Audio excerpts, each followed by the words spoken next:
Welcome to the 188th episode of Sawdust Nation Podcast, where we have a full house tonight. This is Josh from North Country Woodworking.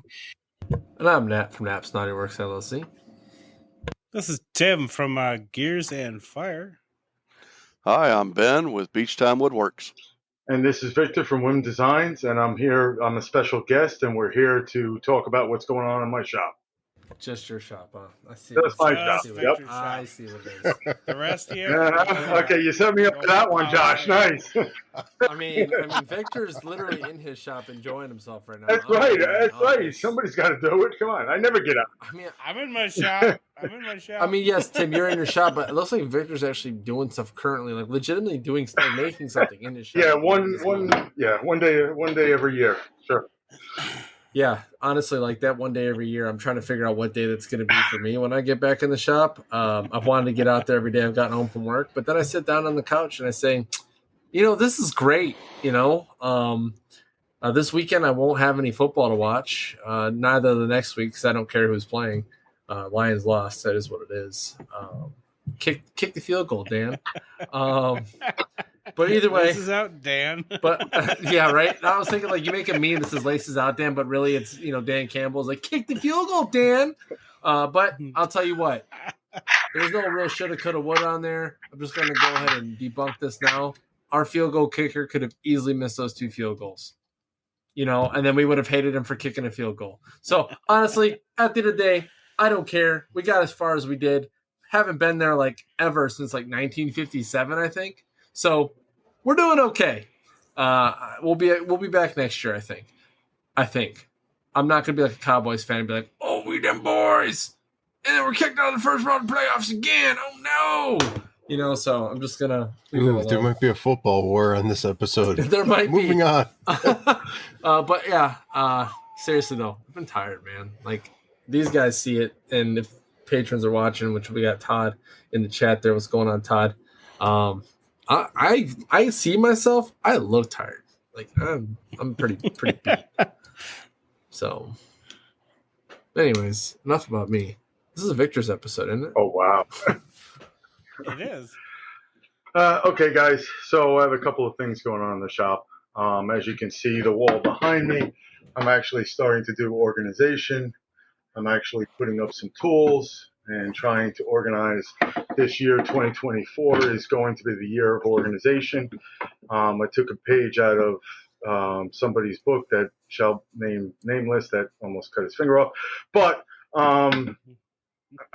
sorry, I said that out loud. Yeah, I know. I've got all mine. I said almost.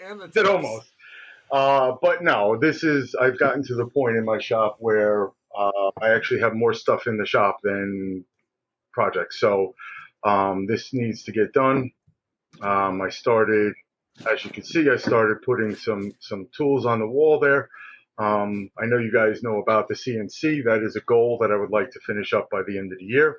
And if I don't clean the shop up, there is no way that's going to happen. So I also wanted to take a couple of seconds to show everybody here this week. I'm going to try to get on my Etsy. I'm going to try to get a couple of items up there.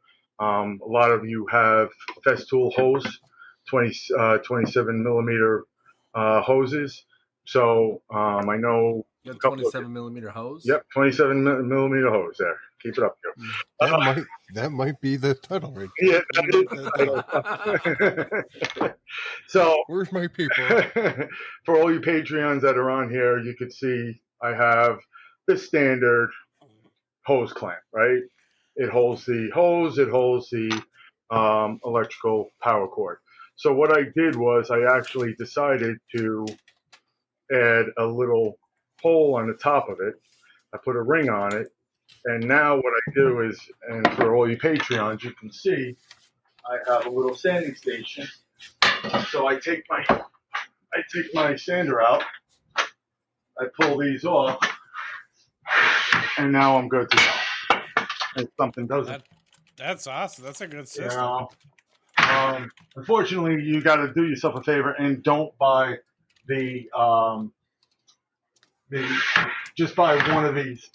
Sorry about that. And of course, now it has to fall down. But as you can see, I have to change the ring on that. The ring that I have on it is just a regular ring here. Unfortunately, these break, so I'm going to have to go ahead and purchase a regular key ring, but they do work. I've been using them now for over a year.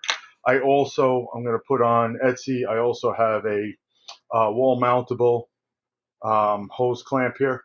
So for anybody that wants to have a dedicated sanding station, you guys obviously would need to mount it either on a wall or some other facet. These actually work very well. I haven't had one break. I pop them off. I put them back on. Not a problem. So I will be putting those up on Etsy this week. The downside is right now I am just putting up the file.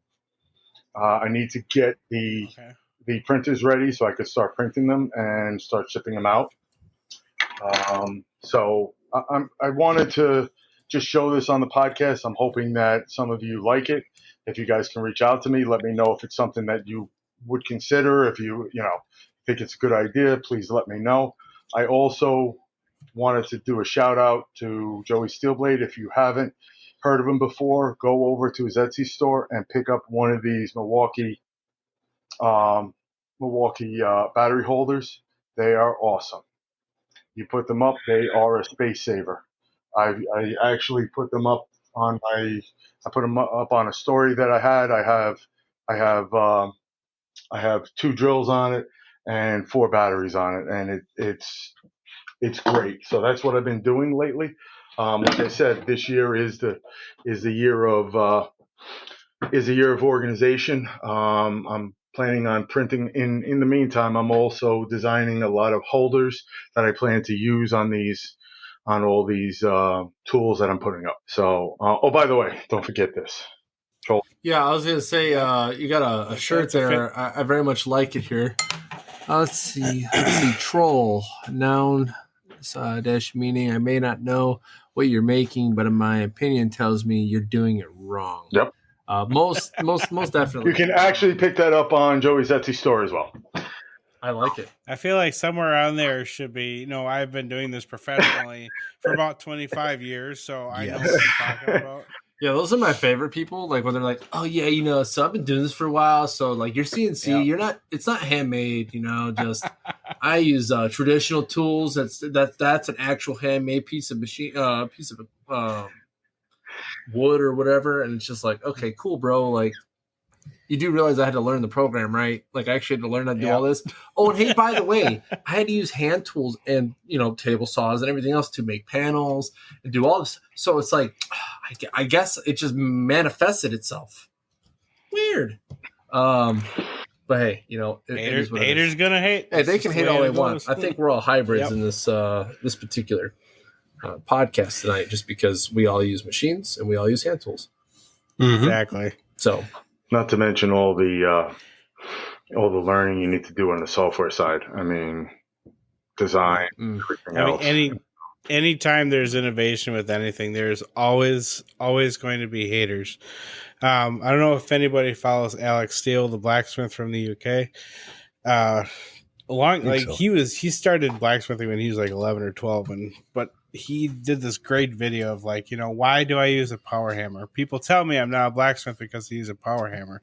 I think back to the first caveman that went from a rock to a rock with a stick. That's an innovation.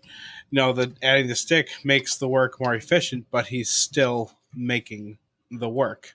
You know what I mean? He's still creating the piece, regardless of the tool that he's using. He's still doing the work. CNC is no different. You're still making a cut. You still have to follow, a plan, so to speak, so that everything fits right. To me, that's still woodworking, right? Well, what's even crazier is like when you go to like correlate things to price and everything, people are like, well, that only took you like 15 minutes to do. Like, why does it cost like $85?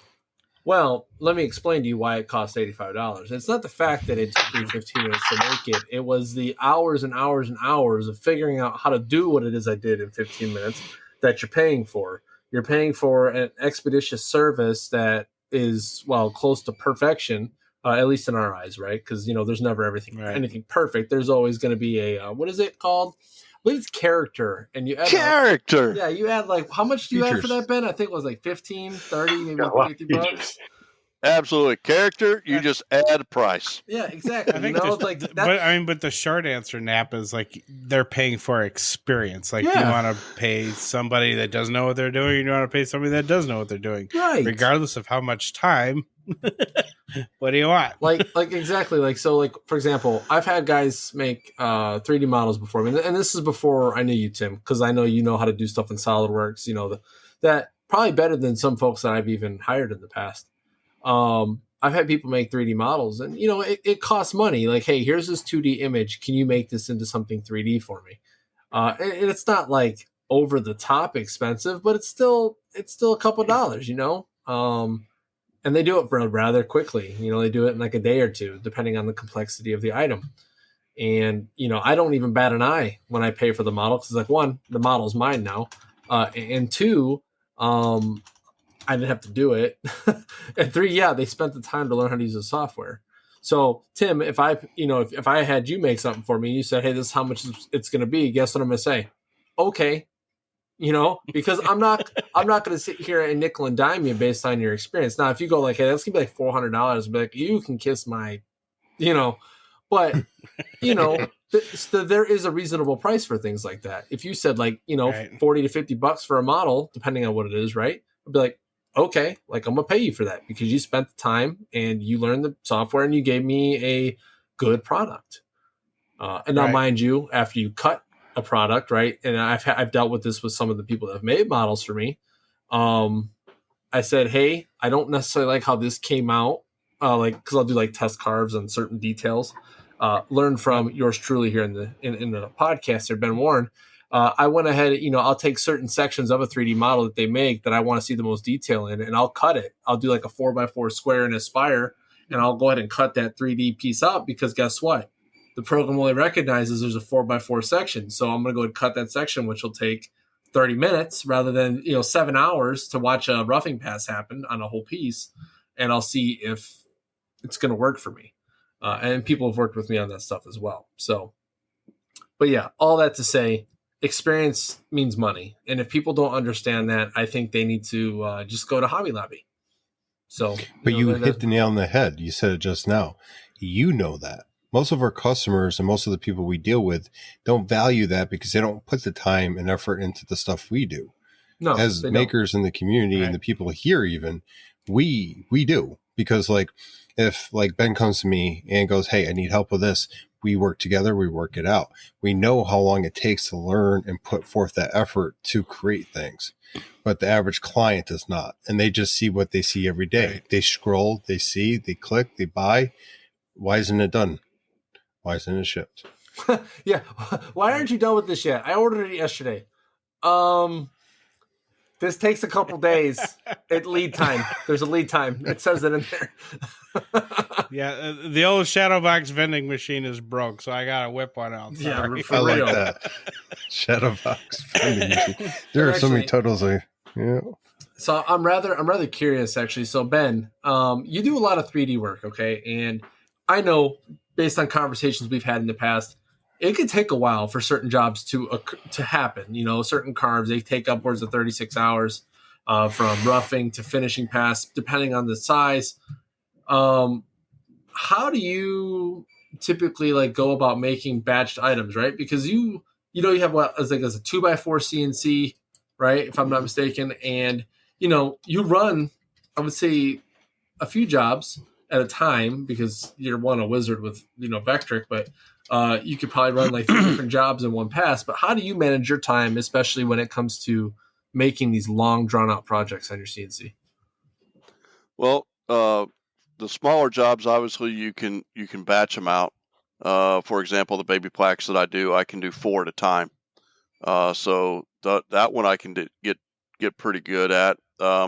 If I wanted to panel it up, I could probably do 8 at a time. I just don't like doing panels. I'm horrible at gluing panels up. And the person I used to have do it for me moved. So, anyhow, the larger projects, it is what it is. It takes time, and there's no way around that. The main difference between myself and a lot of the crafters out there is that CNC 3D work on a CNC just takes time. People don't want to take that much time. They don't want to tie their machine up for 12, 30, 24, 36 hours. And they would rather do a simple job that can take 2 hours or less and keep going. I get that. That's wonderful. I think it's a great thing. I like specializing in that 3D custom field because there aren't a lot of people that can do that. The only way to batch a 3D artwork is to have multiple CNC machines. That's the simple answer. And if you're willing to tie your machine up, then you also got to be willing to have people pay you for your time. Me and Knapp have talked about this extensively. I unfortunately undercharge a lot. Yeah, I want to like. Sorry, podcast folks, you're gonna get a beep or something or a cut version. I want to like kick your ass every time you tell me how much you charge for something because I'm like, Ben, no. Yeah, I know. I'm the kind of guy that us, man. I know, and I don't mean to. It's just a lot of times I'm just trying to help people out. Now there are other times that I do charge. The badge I did for the Air Force that with the Indian. I'm sorry, I don't remember. Master Chief Sergeant. It's Chief Master Sergeant with the Chief Master Sergeant. Yeah. Now that one I actually charged. I'm sorry, I'm not military, guys. You're good. You're good. No, you're but good, man. but I did charge for that one, and that one did take 22-hour cut time. Now another thing reason I take so long in my CNC work, and everybody on this podcast knows, I hate sanding. So that is where my step over ratio, I will run it down to 6% or less. And most people will do 8.5 to 10, but you're going to have sanding to do left over.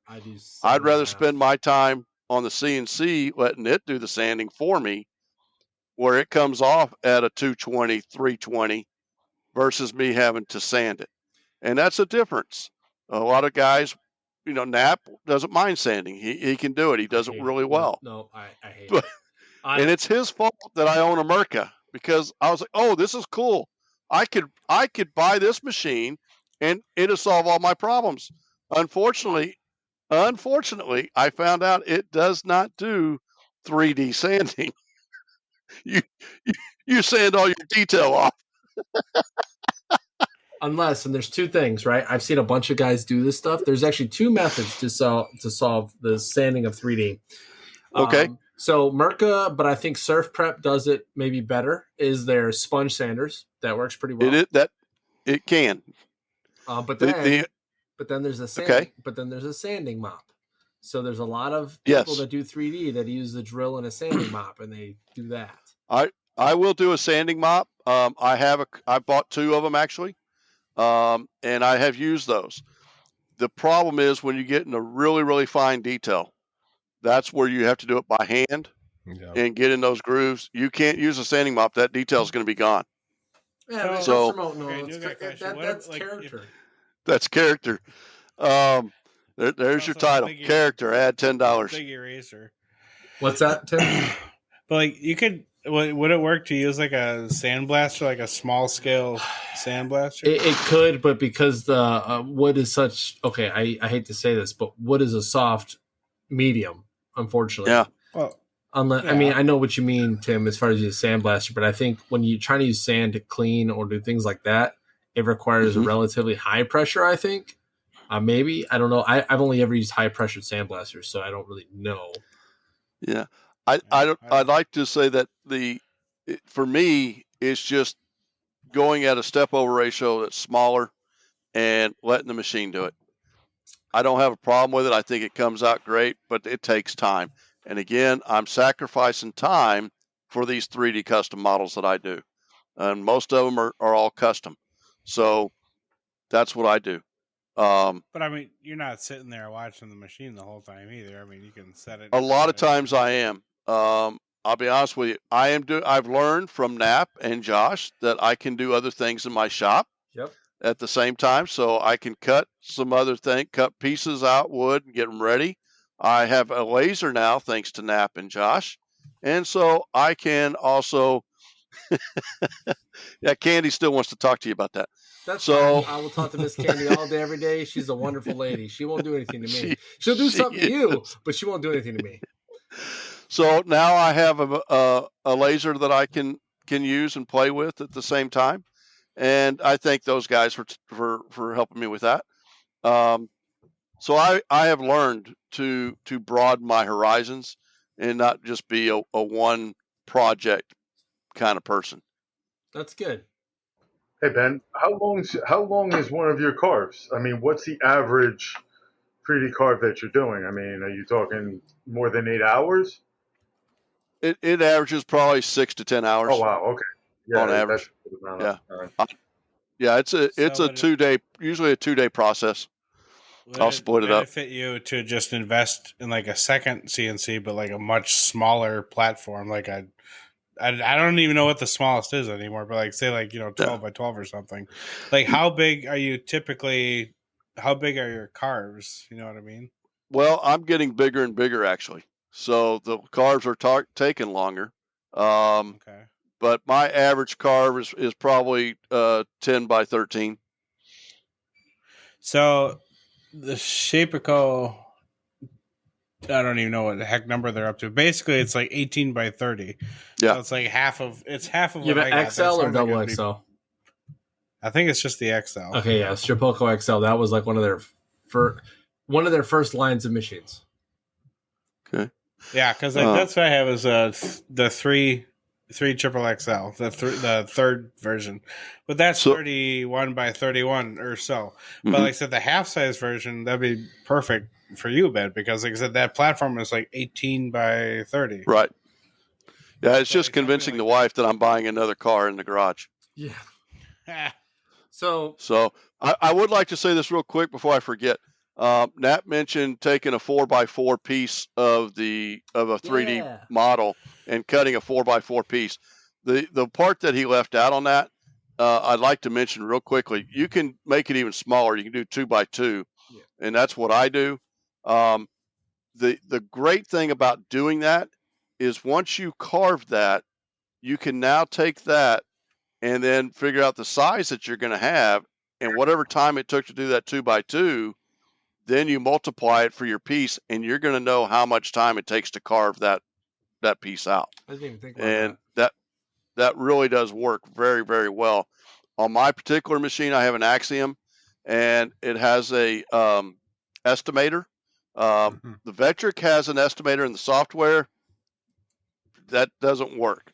But the machine, there's reasons for that. But the machine itself that I have actually has a controller that once you plug in the program, you can actually run a time, and it will give you within 2 minutes of that time. So I get a cheat and use that. I'm sorry. One last thing. I just don't want to forget it. For everybody out there that has Vectric or is thinking about getting Vectric, version 12 is coming out, and it has changed drastically from everything else that you've seen. It's going to be a lot of new learning in Vectric coming out with version 12.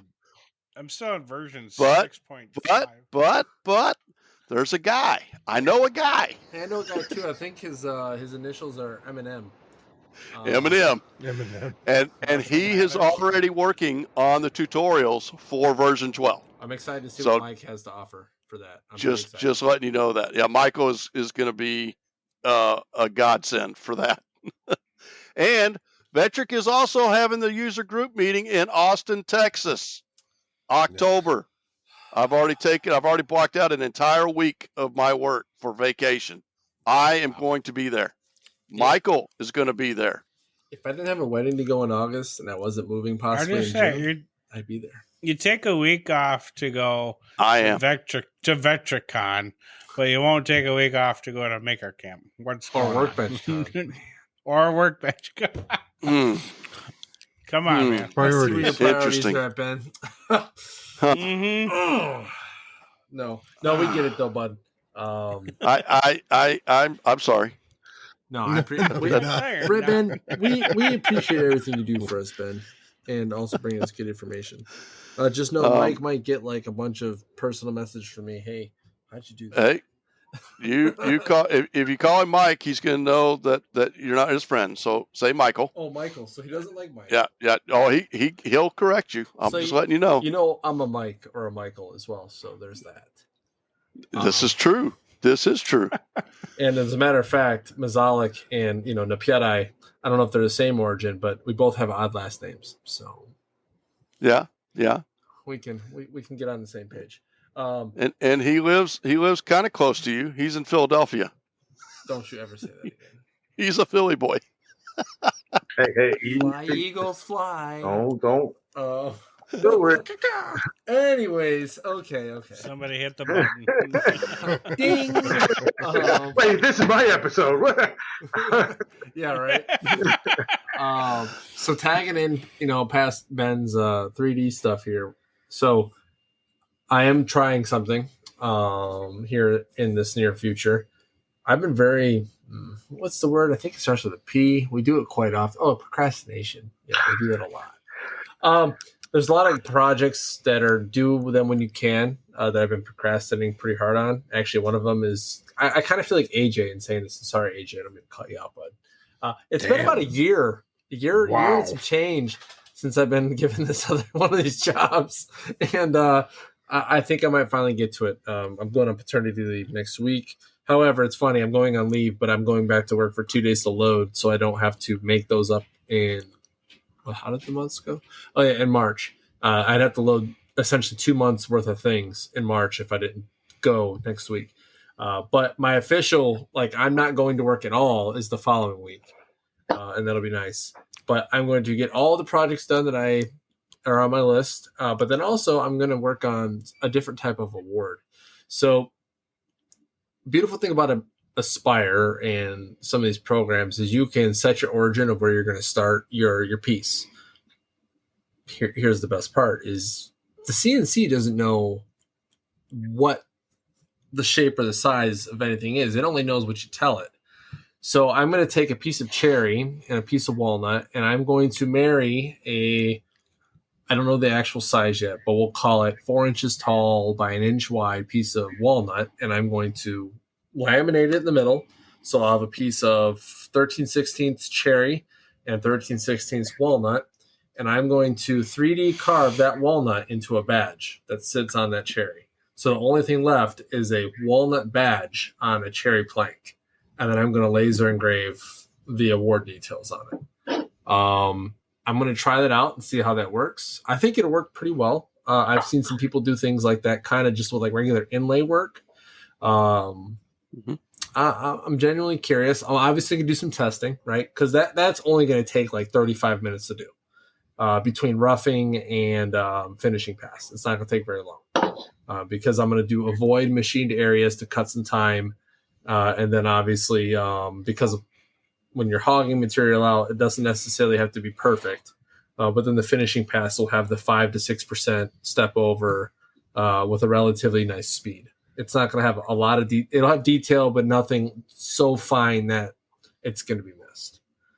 So I'm going to do that and see how that works. It's going to take a lot of accurate measuring because I'm going to want the cherry to come through the back of a part of it because there's a star in the badge, and then in the background it's supposed to go all the way through. So I'm going to want the cherry to show through in the background of parts of it, and then obviously the walnut will be pronounced on top of it. So I'm pretty excited about that particular job. I'm gonna finish. I think that's gonna look sharp. I hope it does, man, because I tried something like it, and I think I got my measurements off. And we're talking and if my buddy Jason was in here, he'd call it an RCH. And Josh, you know what it is, but it's off by metric or imperial. Yeah, it's off by just a tad. Okay, and if anybody can put what RCH is together, you'll understand. But it was off by a little bit, and I had the glue line. I had a glue layer. So I guess I got to account for just a little extra so I can get that background the way I want. And then I actually have a really cool job coming up. So a Chief's, he's been watching how I do my woodworking stuff. And he's like, hey, Nap, so I see you make shadow boxes and all these things. how about a chest? It's like, well, of course, I can make a chest. Well, he wants a rather massive chest because he wants us to double as a coffee table. So that job's coming up. Oh, okay. And then here's the cool thing. And Josh is going to hate this. And I love it because he's going to hate it. It's all out of oak. Stained oak. Beautiful. Yes. No. So here's the thing. And no, throw in a little red oak. Yeah. Throw in some red oak. No, it is red oak. I have so much of it too. I can't wait to use it. But okay. But here's the thing, right? So, hey, there's Jason. What's up, Jason? I didn't see you comment, man, so I didn't know you were here. But yeah, you know an RCH because, well, that's part of your name. But the oak, he said he really likes the look. Okay. So mind you, it is a chief. Okay. So a chief is in between 20 and 30 years, typically. What was in style 20 to 30 years ago? Anybody? Oak. Down with the sickness. Yeah, right. Oak was like the thing. And now cherry's becoming kind of the thing now, but he likes the look of oak. So I'm going to do a rather light stained oak. Because, I mean, don't get me wrong. Raw oak with a finish on it's not bad, but I think you put a golden oak stain on it, it'll look really nice. And he doesn't want any epoxy, which, thank you, Lord. I hate epoxy. Absolutely hate that. I'll do the details, and I do it well, but I hate it because it's messy. Why the haterade? What's going on? Okay, so there's one of two ways to finish epoxy, and anybody can agree, is that you either fill it and you don't touch it again after you've done everything, right? You have a nice clean pour, nice details and stuff. You have no sanding, no real cleanup to do, and it looks great. Or you overfill, you sand it, it's completely flush, no depth whatsoever, and then you got to cover it with another finish, which could completely screw it up, altogether, and you just hate yourself for it. So, that's why I hate epoxy, to be honest with you, because the finish... Nav's been hurt before. I have been. Some stains don't come out. But epoxy can really mess up a project. If you don't seal a project properly, it can really mess some stuff up. And you would have spent hours on something and just like not even minutes of work can completely F it up. And it sucks. So he wants it out of oak. He wants it lightly stained. He wants it lasered, with some stuff on it. He wants a shadow box in the lid, stuff I've done before. And he wants it to be something that he can use as a coffee table. So I'm going to do the whole like old school steampunk. That's not really old school. I guess steampunk's not really old school. But like the hardware and all the things needed to make it look like an actual trunk. Like the brass corners. Yeah, brass corners. Hell, I might even go as far as to break out some of the leather working stuff and do those leather edges. You know what I'm talking about? Yeah. I'm thinking about it just because, one, I do like this chief. And two, I do want to start adding more medium into some of the things I do. And honestly, a chest is perfect because there's accents and things you can use different materials and really incorporate some stuff that you don't do very often. I think it could be really cool. But we'll see. I don't know how far we're going to go. I got to see how much he's budgeting for this. I know he knows it's not cheap, but, still got to ask those questions, right? Because it gives you an idea of what you're going to do as far as the extras and the level of detail and things you're going to do. But yeah, so that's a big, big project I got coming up. I'm going to block almost 3 weeks out for that where I have no other jobs. But yeah, so that's really what's going on in the shop. I got to clean. It's not as dirty as it could be. I did clean it a couple weeks ago. It's not like pristine, but it's organized-ish. It's not 2024 organized. But I also don't have like my own house yet that's mine forever.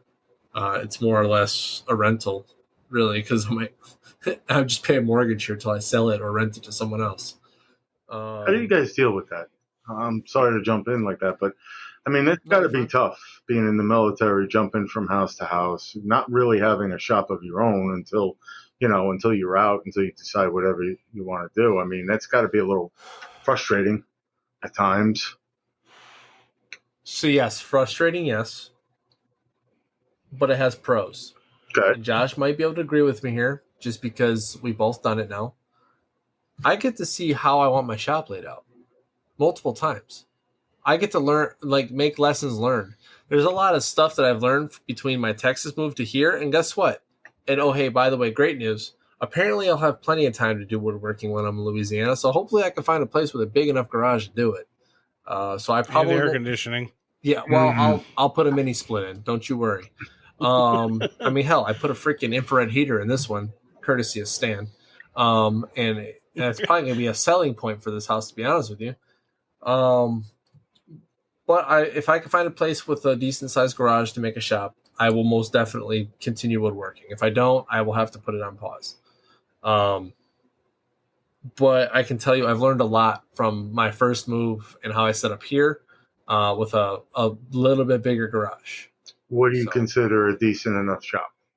Like if for some reason, and I wouldn't wish this on you, and I know Josh feels my pain with this 1-car garage, but if all you had was a 1-car garage, could you do what? Now, obviously, you can't. I can't say that you could do everything that you could, but could you at least set up to where you could make stuff? Yes, actually. So let's say I go to Louisiana and I find a place that's got a 1-car garage, and that's all I can get. Right? Mm-hmm. I'm selling my saw stop. I'm selling anything 220. I'll come down and get it. And I will go back to a contractor saw that I can fold up and put away. The CNC will be its thing, right? Because that's all I can do. But it'll be a saw stop contractor saw because I like the safety feature in it. Yeah, exactly. There will obviously be things I'll have to change, right? I'll have to minimize. Yeah. What? So you don't walk anymore, you just turn. Yeah, exactly. That's right, though. You really do. I'll have to minimize like the larger tools, right? I won't give up my joiner because I have it on wheels currently, so I can easily tuck it somewhere and then bring it out when I need it. CNC is obviously the largest thing that would occupy the space. Laser, I ain't gonna lie, guys. I think my laser is gonna disappear after this move. I think I'm gonna sell it. Just because I'm not on your way. I'm not going to store it. That's my problem. I'm not going to store that. Yeah, that makes sense. Hey, DM me offline, bud. hey, no bullshit. Or sorry, no BS, Tim. I ain't gonna lie to you. If someone pays for it, freight will be included, and we'll send it where it needs to go. But it ain't gonna be nearly what I paid for it. Okay, because I've had this thing for 3 years. The tube could go at any moment, and honestly, I would not screw anybody with a cost on this thing. I think I'm selling it probably for roughly like $750, you know, because I've had it for a while. I'll take it. You know what I mean? 751. But then obviously with freight, so it'll probably be close to $1,000, you know.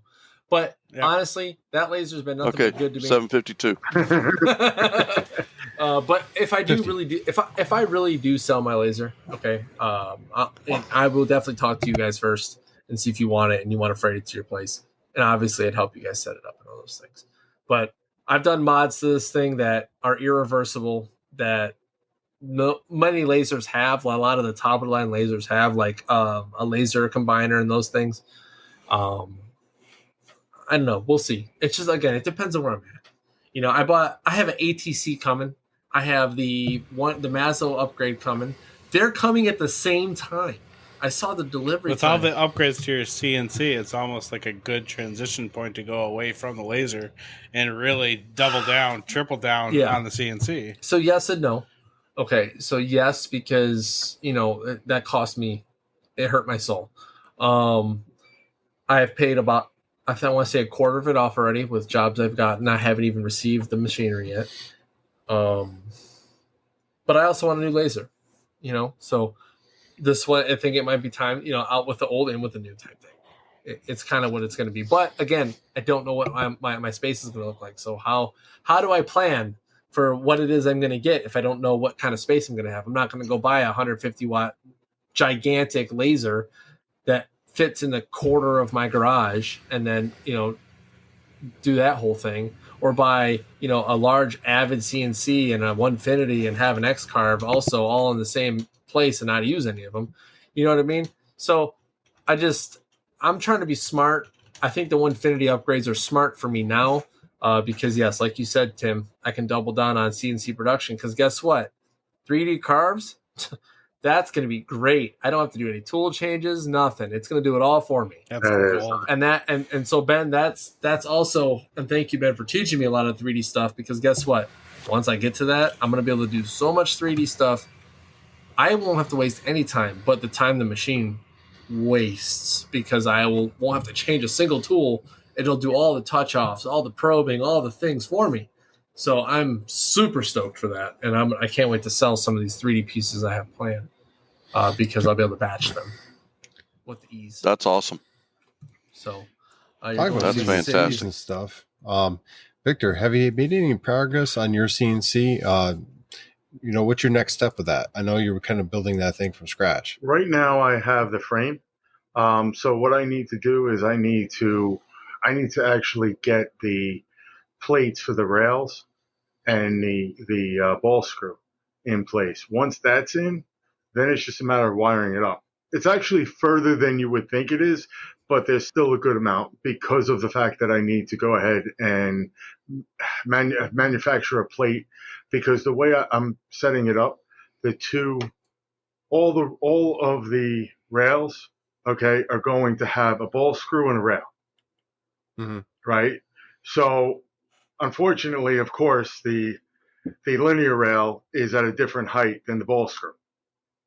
It makes sense. So I have to come up with something, right? And that's right now I have to figure out, because the problem with that too is I want to make sure that it's correct. If I'm going to have something manufactured, I don't want to find out that it's 3 millimeters off or 2 millimeters off and I can't use it, because this stuff isn't cheap, So yeah, that's why I'm hoping to get everything organized the way I need and then sit down and get that going and have it done by the end of the year. That is one of my goals. And I am really starting to hammer on that. Hey, Victor, are you familiar with Dave Gatton? Yes. I've seen him. I haven't followed all the things he did. Didn't he build one, I believe, and then he actually went and did he purchase a different one or was that somebody else? No, he sells plans for CNCs. He has his own designs. Okay. For Gatton CNCs. Yeah. The problem really nice guy. Really nice. Is I have everything cut and ready to go. I just need to it's in the put together stage. So, I wish I had somebody close enough to me that I can just mill parts, but unfortunately, I have to find somebody that can do that.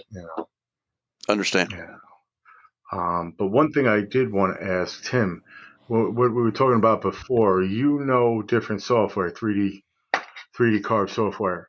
Which is the one that you use again, Tim? SolidWorks. I'm just curious. On average, how long did it take you to learn it to where you could do something, let's say, in a half an hour from start to finish? 1 semester. Would you say, realistically? More than a year? Basically a semester. Let's put it that way. Because I'll even change that a bit too. It was a summer semester. We got enough people to justify the school running a semester of intro to SolidWorks. And by the end of that summer, I was drawing my own furniture. Okay. That's the coolest thing about SolidWorks is that it's really, really intuitive. And a lot of the tools and things that they build into it just make sense. And based on what I've seen so far from Fusion, a lot of it could make sense. I just think their execution is a little clunky. But they're also not backed by a ridiculously large company like Dassault Systems. Or Dasker. Yeah, I got you. It's a big company, but like I said, and you pay a lot for the software, but it is worth it. It's really intuitive. And like I said, I taught my 7-year-old daughter how to use SolidWorks. She built a cat. She extruded legs and a body and stuff like that. She did that all herself. Just like I told her how to draw pictures, how to extrude things, and how to make a hole, and she ran. Wow. Now here we are trying. Yeah. Oh my God, all the time. But it's the one-on-one training too. Like, you know, that's the other thing too. Is like, you can watch a million videos. Like, if it doesn't make sense, you got no one to ask. You know what I mean? It doesn't matter what software it is too. So that, I mean, that is a part of it. Even if I were to sit down with you remote style, like share screens, I could teach you how to use SolidWorks. You'd be an ace in 2 weeks. You know what I mean? It's all about the hands-on hand.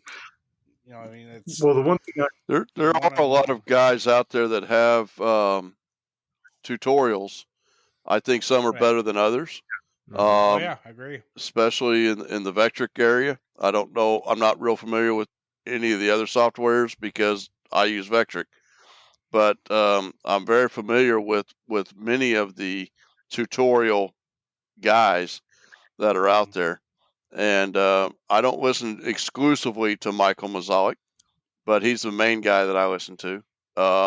There are some others out there, and some of them are pretty good. Some of them are not that good. So it's like anything. You have to do your own due diligence, and You and got to put in the time yourself. exactly. Oh, Like, you got to, and that's really was a large part of my education, not necessarily with SolidWorks, but at the time it was for AutoCAD.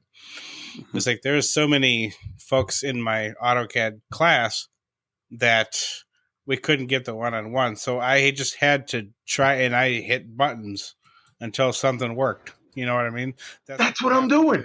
When That's what we do every day. when learning anything. No, I'm not even kidding. I'm 360.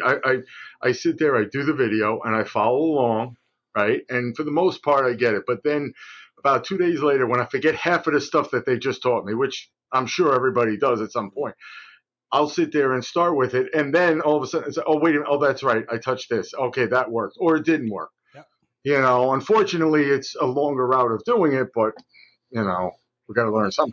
But the lesson that you learned from that oops and learn Yes. from accident sticks with Yes. you a lot. But I don't know about you guys. Do you notice that? I mean, the videos are great, but I find that if I follow along with the video and make what they're making, whatever it is, it seems to stick a little bit better, you know, than just Absolutely. me watching a video. Because that's a characteristic of a good tutorial video too, is like, it's the draw with me type thing. You know what I mean? Right. Like, okay, I'm going to be clicking this button. Your button might be over here, but you know, this is what we're doing. Well, now you do it. That type of thing. And I think that's why I give so much praise for the one-on-one learning, because it's one thing to say, you know, click this button and it does this. It's another thing to say, okay, you're going to click this button because of this. Like, if you have tangential experience to go along with that, or a reason for why you're doing that, I don't know, to me, it gives more reasoning behind the decision to click that function. If that makes sense. no, It makes perfect sense. Otherwise, I just call Josh or Nap on things. So how do you do this? So I need to get I'm still waiting for Nap to call me back to help me out with this other epoxy thing. And so, oh, I'm You sorry. hit the button again. I actually had I have not been in my shop since Thanksgiving. A lot of things have been going on in my life and my wife's life. We've had some medical issues, surgeries. So this past week, I finally got in my shop, and I did a little project. And because I haven't been out there in a while, I forgot a couple of little simple things. I was doing an inlay, and the board said it was 3 inches wide and 24 inches long, and I cut it to the length that I wanted. I cut the pocket for the inlay, and I put the board in. The board was not 3 inches wide. It was 2 7/8. So now I've got this nice little gap all the way around. And I went, You mean border? yeah, little border. So what I said was, what would Nap and Josh do? Epoxy. No, epoxy. So Ben stirred up the epoxy and he poured it in, and everything looked great. And I went to bed. I got up the next morning. I came out, and my board in the pocket is up like this. It's at an angle. Oh no! The epoxy went underneath and pushed the board up as it hardened. We got a floater. And then left a really nice bigger gap than there was. You just gotta sand it down. Well, no, I didn't sand it. I got the surface bit out. I resurfaced, brought it back down, poured another layer of epoxy on that one side, waited for it to harden, surfaced it again. Like Knapp talks about, if you over pour, and I can't do a straight pour, I'm always over pouring. But what I have done different now, Knapp, is I bought different grades of sandpaper all the way up to 1200. And so I basically buff it, shine that epoxy. And that's what I used to do with my pens when I did that too. Always with the acrylic, you use micro mesh, and you went from 1,000 grit to 12,000 grit. And it micro polishes the acrylic. And epoxy is just a plastic once it dries. Ben, so I use the same. Are you telling us, and I just want to make sure, you're sanding your projects? Is this correct? It was a flat board. Sir, can you can you say that flat in the mic board. real quick? We got him. Josh is laughing because I called him and I was complaining about this. I was like, damn it. And, but yeah, I did. I sanded it. I got it to polish up. And so I will finish that project once I get back home. I had to leave home for some other reasons. And, I'm actually at my vacation place right now for the next couple of weeks. I was missing the fancy wooden shelving background. Yeah, the office. So this is the other office. Very nice. Hold on, Stan. Okay, I'm sorry, but this chat is wild. I did not skip leg day, fool. Shut your mouth, Stan. Just because you got some Ninja Turtle looking legs doesn't mean I skip leg day. It's genetics, okay? You cradle and eating mother. Anyways, I think we hit a sore spot there. No. You did, okay? I have socks that have chicken legs on them because they've been called chicken leg for most of my life. I brought up the Lions. He didn't say a word. Forget it. Hey, no, but for real, that's hilarious. I've tried growing my calves since I was like 21. That shit doesn't work. All right. It's definitely genetics, but hold on. I don't need to stand up. I'm going to show some leg, but you got to pay extra for that. That's like that $15 patron tier. That's the upper tier of Patreon that we don't talk about. We need to put the disclaimer out there, not appropriate for all ages. Yeah. But it's appropriate for all. This is Sawdust Nation After Dark. He's calling you out. Hey, listen, he can call me out, but I'll tell you what. I'll break him 7 days to Sunday. I'll tell you what. Yeah. Stan, I live in North Dakota. I'll give you my address home and we can meet up and duke it out. All right, let's go. Royal Rumble. No, but I love Stan. Oh, man. Stan's a good dude. But anyway, the reason I told that little story about my epoxy snafu was because I broke the simple basic rule. And that was you got to measure. You just can't take things for granted. And I did. So, lessons learned again. You got to go back to basics sometimes and just follow your regular steps and don't skip steps. I think that's the bottom line. Don't skip steps. They always say measure twice, cut once, right? Yeah. And so again, little simple things. But it was fun to get back out in the shop. I really did enjoy it, and I'm actually working on some projects while I'm here on the software, putting them together. So when I get back, I can get back in the shop and really start putting some things together. So, and I'm going to attempt my first box, but I'm doing puzzle boxes, and I'm going to be doing my first attempt at a puzzle box when I get back. So awesome. I'm really excited about that.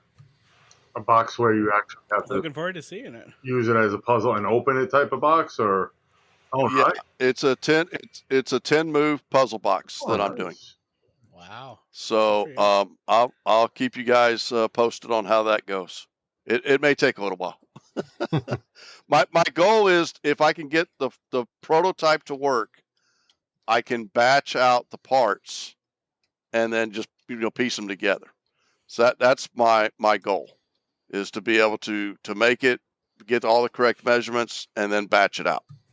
Because you can cut it on the CNC, cut it on the laser, whichever, and then piece it together. Just gotta dive into it. I mean, I have never made a box before, and recently a friend of a friend is looking for like a fancy-ish type jewelry box complete with like the little like fold out things and stuff like that. And I'm like, okay, I can tackle it because I'm gonna CAD the hell out of it in SolidWorks ahead of time. But when it comes down to actually, putting the sides together and stuff like that, I've never really done that. I've made a giant table, but I feel like that's a whole different realm than making an actual good-looking box, even a simple box. Yeah. So I'll be reaching out to Josh I'm going to be reaching out to Josh and Knapp and T Yep. is Terrell. He's part of the group. He's going to be coming over to my house and helping out, and so I'm excited about that. Yeah, it's going to be interesting, but we're going to have fun doing it. Very, very cool. How many times has everybody tried to make a box thinking it was easy? Oh, I've jeez. never tried. Have you? Oh, then it's really easy, Tim. Don't worry about it. No problem. Fair enough. I mean, it's just Setting that poor guy up for it's failure. just 6 sides. How hard could it be? By the way, Actually, don't let these guys fool you. That shit is harder than it looks. why'd you have to? Come on. Well, it depends, though. Are we talking just like, let me just put these sides together? I made a box? Or are we going like dovetails? Are we going finger joints? Are we going half flats? Hell if I What know. are we doing? Are we doing miters? I hate those. Miters are the worst. Like I really want to do like a finger style joints on the corners. I think I could figure that out all right. But dovetails, I've never done a dovetail before. I've done a bow tie, but not a dovetail. Dovetail? I did a figure. I've done 2 finger joint boxes on my CNC with the Vectric software, and it actually came out pretty decent. You Use do the laser, box too. generator or whatever. Yes, I did. Nice. I sure did, and then I cut it on the CNC, and it went right together. I had to actually use the hammer that Stan made for me, and hammer the joints in place, and then I was like, well, how am I going to take it apart to put the glue in? It never took any glue. It is still put together today. It is solid. That's a good box. So there is a giant cheat mode built into SolidWorks where you can basically build a box, you hit flatten, whomp, and it lays everything out. You just cut the pieces. It's exactly what Vectric does. I love it. Nice. Okay. Before we wrap it up, do you guys want to go ahead and tell people where they can find you so they can go ahead and push that follow button and follow your journeys as well? Starting off with Tim. No, just look up Gears and Fire, one word, on Instagram. That is the only place you can really find me. Otherwise, my email is gearsandfire1979@gmail.com if you have any questions. Ben? Beach Time Woodworks. I'm on Instagram. I do have a Facebook page, but I very rarely ever use it. I actually have a web page, and big news for that. I actually just signed a contract to have my webpage redesigned. And one of my goals this year is to actually kind of start using it. So we're actually going to put some of my products that most people never see and put some things out there. So I've been inspired by a couple of different people, Josh, and to do this. So yeah, we're going to do that. So Beach Time Woodworks. Nice. .com. Yes. Love it. Not .org, not .com. It is Beach. And if you want to email me, it's info@beachtimewoodworks.com. Yes. All right. Gearsandfire.com does exist, but it is a train wreck. Anyway, Victor. You can catch me on IG, WIMM Designs. You can email me, wimmdesigns at gmail.com. And if you want to reach out to any other spots, like I said, Etsy will be coming soon for any products that I plan on putting out. And again, I just want to put out there, I do appreciate any support. So go out and buy something, please. Thank you. Support your makers. Josh. Oh, if you don't know how to find me, you can go ahead and slide into my DMs on Instagram, Facebook, or my website. It's all under North Country Woodworking. And then the website is northcountryww.com. Love to hear from you. And if you just want to talk shop or buy a product, either or, I'll be there. Nap. And then wrapping it up. So, yep, you can find me at Naps Naughty Works LLC, or you can go and find me at Facebook, same thing. Or you can email me at napsnaughtyworks2020 at outlook.com. But also, overall, because, hey, listen, our plugs are great. But then if you want to hear something from the podcast specifically, or if you want to go ahead and give us a question or anything, you can look us up at Sawdust Agent Podcast on the old IG, or you can get a hold of us at sawdustagentpodcast@gmail.com, sending us questions there. We would love to hear from you, as the makers on this particular episode have said. And then outside of that, we love you all. We hope you have a great night. We hope you enjoy both episodes. This is a two-parter. We love you all. We appreciate the support. Patrons, Daniel, PWNCNC, and Total Boat. We wish you all the best, and we will see you next time. Go make some sawdust. Sawdust Nation, out.